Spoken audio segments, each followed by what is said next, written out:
एक बार की बात है, रामगढ़ के राजा जनक अपनी प्रजा की समस्याएं सुनकर दरबार में आए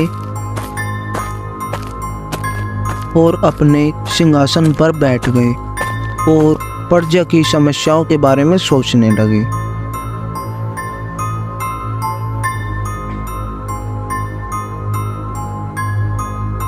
तभी कुछ देर बाद राजा के पास रानी आती है और आकर कहने लगती है कि महाराज, हमें सुना है हमारे राज्य में कई चुड़ैल आ गई है, जिससे हमारे राज्य की प्रजा बहुत परेशान है और सुना है कि चुड़ैल बहुत भयानक भी है।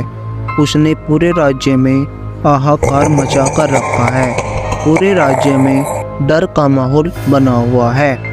तभी राजा कहता है कि तुम चिंता मत करो, मैं इसका समाधान करता हूँ। तुम जाओ और हमारे सेनापति से कहना कि महाराज ने तुम्हें बुलाया है। रानी बाहर जाती है और सेनापति को सूचित करती है।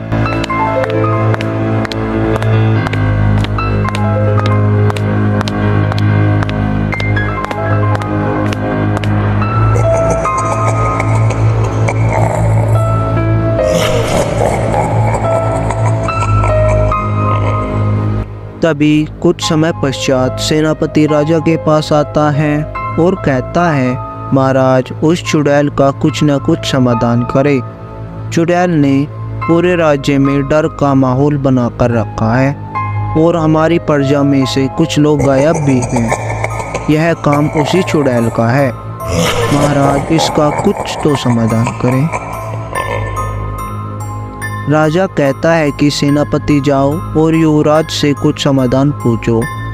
फिर सेनापति बाहर जाते हैं और राजा के पुत्र यानी कि युवराज को सूचित करते हैं।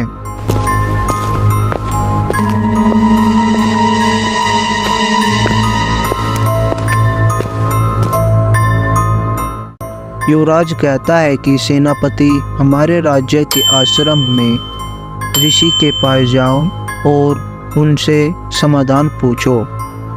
ऋषि मुनि बताते हैं कि हमने आने वाली पूर्णिमा के दिन भगवान गणेश जी की पूजा करनी होगी। इसका समाधान यही है।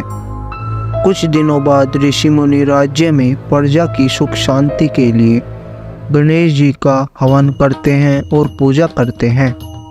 कुछ देर बाद गणेश जी अपनी शक्तियों से उस चुड़ैल का वध कर देते हैं और फिर से राज्य में खुशी की लहर दौड़ जाती है।